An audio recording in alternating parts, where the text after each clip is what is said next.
My name is Nicole, and for 6 weeks, I was treated like a dog in a man's basement. I'm telling you this because I need to say it out loud to someone, to anyone. Maybe because the cops and the therapists, they hear it, but they don't really hear it. Not the way it lives inside my head, every minute of every day. I was his massage therapist. He was just another client on my schedule until he wasn't. He became my warden, my torturer, and he kept me chained to a wall. This isn't a story with a hero. It's just what happened. From the first normal session to the last second in that dark, it started, I guess, about 3 months ago now. I work for a high-end mobile massage service. We go to clients' homes, offices, hotels. The money's good if you can handle the weird hours and the occasional creepy vibe. You develop a sense for it. Most clients are fine, just stressed out professionals. You get your occasional guy who asks for a happy ending. You shut it down, report it to the company, they get blacklisted. It's a system. His name was David. At least, that's the name on his profile. David W. He booked a 2-hour deep tissue at his house. A nice place, not a mansion, but a solid, well-kept suburban home in a quiet neighborhood. The kind of place where you'd wave to your neighbor mowing the lawn. First session was totally normal. He was polite, maybe a little quiet, mid-40s, clean, dressed in casual business clothes. The house was neat, minimalist. He had a dedicated massage room upstairs with a professional table. Nothing off. We made small talk about his work. Something in data analysis, he said. And he rebooked for the same time next week. He became a regular. Every Tuesday, 7 p.m., 2 hours. He was a good client, knew what he wanted, didn't try to chat too much, tipped 25% in cash. I started to relax. A reliable weekly client is gold in this job. This went on for, I don't know, maybe 6 or 7 weeks. The change was so slow, I almost missed it. It was little things. He started asking me to stay for a glass of water after, to chat. Just friendly stuff at first. Then the questions got more personal. Was I seeing anyone? Where did I live? Did I have family nearby? I gave vague answers. The standard deflect. Oh, keeping busy. That kind of thing. I remember feeling a slight prickling at the back of my neck one night when he asked, out of nowhere, "Do you feel safe, Nicole? Living alone?" I laughed it off. Sure, it's a safe city. He just nodded with this small smile that didn't reach his eyes.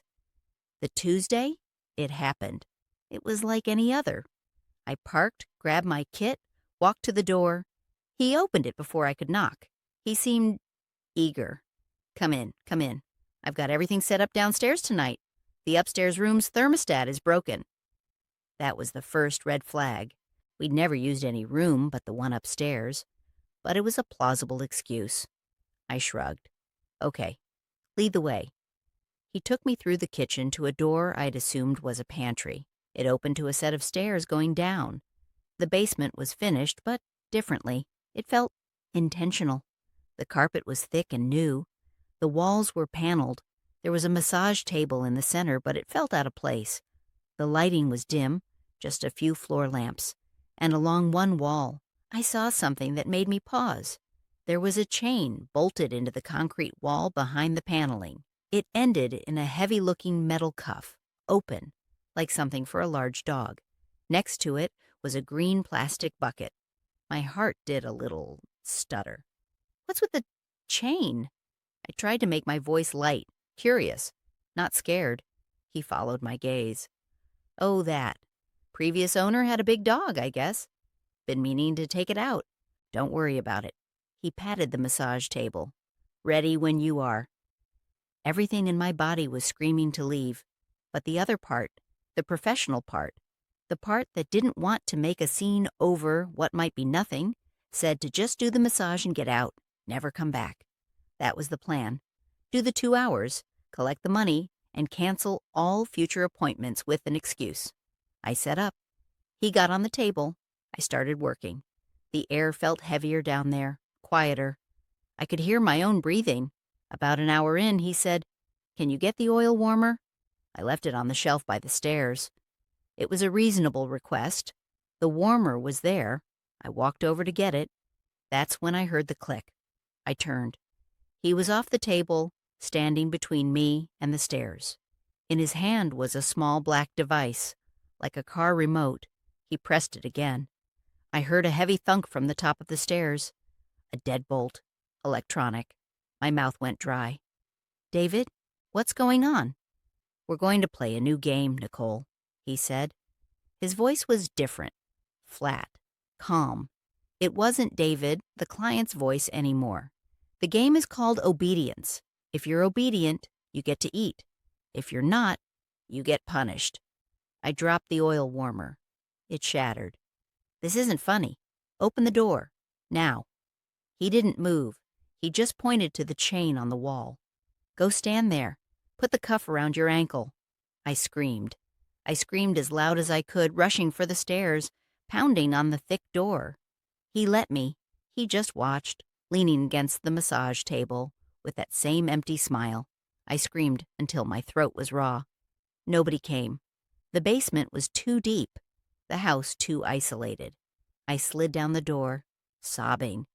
Done? He asked after what felt like forever. The cuff, now, or it gets worse. The threat in his voice was absolute. I looked at him, at the chain, at the bucket. A terrible, cold understanding settled in my stomach. This was planned. This was always the plan. The weekly appointments, the questions. It was all him figuring me out, seeing if I was isolated enough, reliable enough. I was trapped. Slowly, I walked to the wall. The metal cuff was cold and heavier than it looked. I clasped it around my left ankle. It locked with a sharp final click. He walked over, checked it, gave a satisfied nod. The chain gave me about a 6-foot radius, enough to reach the bucket and a small bare mattress on the floor I hadn't noticed before. Good, he said. Rule 1, you use the bucket for waste. I will empty it once a day. Rule 2, you eat when I feed you. Rule 3, you speak when spoken to. We'll work on the other rules later. He walked up the stairs and unlocked the door. Just before he left, he looked back. Welcome home, Nicole. The door closed. The lock thunked. The lights went out, plunging me into total, suffocating blackness. I heard his footsteps above me, going about his night. The hum of a TV, a toilet flushing, normal sounds from a world that didn't exist anymore. That first night was the longest of my life. The darkness was complete. I'd never experienced darkness like that. No light under a door, no street lamp glow, nothing. I felt the chain, the cuff biting into my ankle. I felt the rough concrete behind the paneling. I found the thin, sour-smelling mattress. I cried until I had no tears left, curled up in a ball, waiting for dawn that I couldn't see. Time lost all meaning. My world became the rhythm of his visits. Once a day, the lock would thunk, the light would blind me, and he'd come down the stairs. He'd be carrying a single bowl of something, cold oatmeal, sometimes canned soup, once just a piece of dry bread, and a bottle of water. He'd place it just at the edge of my chain's reach. While I scrambled for it, he'd take the bucket, empty it into a larger container he had, and spray it out with a hose he'd run down the stairs. He'd watch me eat, not with hunger, not with any emotion I could name. It was a clinical observation, like watching an ant colony. Faster, he'd say sometimes. Or, don't spill.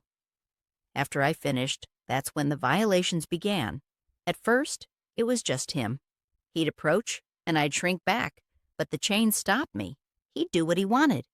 It was brutal, impersonal, a transaction of pain. I stopped fighting quickly. Fighting made it last longer, made him angrier. I learned to dissociate, to go somewhere else in my mind. A beach I went to as a kid, a coffee shop, anywhere but there. But that wasn't enough for him. After the first week, he brought down objects. Household things at first. The handle of a broom, a rolling pin. He filmed it. He set up a camera on a tripod in the corner. The red recording light was a tiny evil eye in the dim room. He'd narrate sometimes in a low, chanting voice. Not in English. It sounded like Latin, maybe. Ritualistic. That's when I realized the chain and cuff weren't just restraints. The cuff had a ring on it. One day, he came down with a leather dog collar. He made me put it on. It had a metal tag that said K9 on it. He attached a leash to it and to the ring on my ankle cuff, so my head was forced down toward my knee if I tried to straighten up. He left me like that for hours after he was done, as punishment for spilling water. The rituals got more elaborate. He started drawing symbols on the floor around my mattress with what looked like ashes. He'd chant from a book with a black cover. He'd light black candles. The air would smell like sulfur and incense. The filming was constant. He had multiple cameras, different angles. He was making a movie of my degradation. The worst was the burns. He called it the marking. He had a small, curved metal rod, like a brand but smaller. He'd heat it with a blowtorch upstairs until it glowed orange. He'd show it to me, let me see the heat shimmering off it. Then he'd press it quickly onto my skin, my shoulder blade first. The pain was so sharp, so absolute, it whites out your brain. The smell of my own burning flesh. I vomited. He backhanded me for making a mess. Over the next few weeks, he did it 4 more times, a pattern on my back. He said they were sigils, a gift to his master. They're permanent. I see them every day in the mirror. My body started to give out, the lack of real food, the constant stress, the infections from the unsanitary conditions. The bucket overflowed sometimes, and I'd have to sit in it. I was always cold.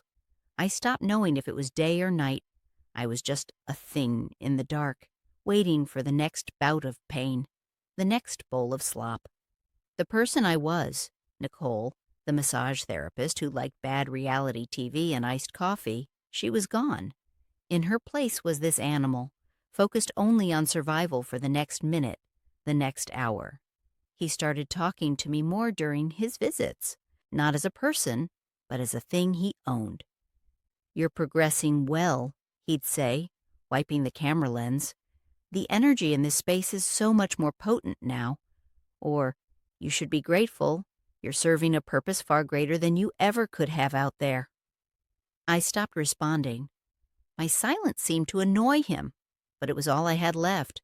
6 weeks. That's what the police and the doctors pieced together. To me, it was an eternity, but it ended because of a mistake. His mistake. He got arrogant, careless. The rituals became louder, more involved. He'd play recorded chants, thumping, dissonant music. He was so focused on his performance for the cameras, he didn't think about the sound traveling through the house vents, through the ground. I was in a bad way. An infection from one of the burns had taken hold. I was feverish, drifting in and out of consciousness on the filthy mattress. He was in the middle of one of his rituals. The music was louder than ever, a cacophony of drums and distorted chanting. He was shouting now, not just chanting. He'd brought down a knife. Something in my fever haze broke. Maybe it was the sight of the knife. Maybe it was the last spark of the person I used to be. I didn't have the strength to fight, but I found a strength to scream. Not a scream of fear, but of pure, raw rage and despair. I put everything left in my ruined lungs into it.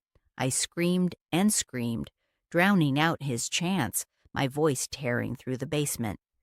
And then a miracle, a voice, muffled but real from upstairs. "David, David, everything okay in there? That's some racket."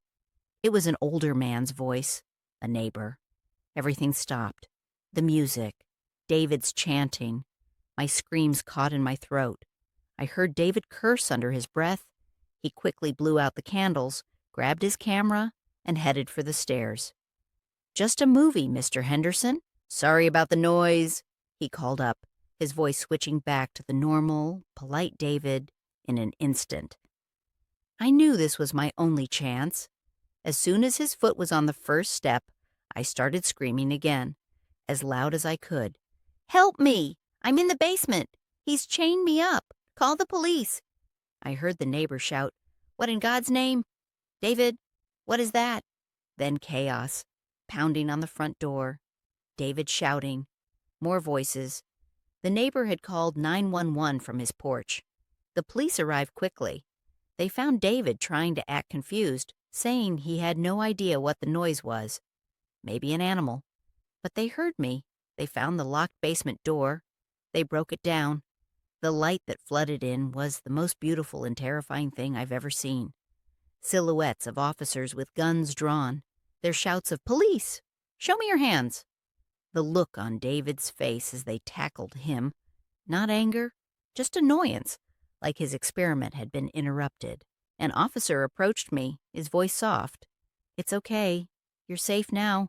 We're going to get you out." He saw the chain, the collar, the state of me. I saw his professionalism crack for just a second, a flash of pure horror in his eyes before he controlled it. They had to get bolt cutters from the fire department to cut the chain from the wall. The cuff stayed on my ankle until we got to the hospital. The rest is a blur of hospitals, detectives, rape kits, interviews. They found his filming setup, his hard drives filled with terabytes of footage, the symbols, the books, the ritual tools. It was all real. He's in jail now, awaiting trial. They tell me the evidence is overwhelming, but I'm still in a basement. Not his, but one in my mind. I sleep with all the lights on. The sound of a deadbolt locking makes me vomit. I can't stand to be touched. The scars on my back ache when it rains.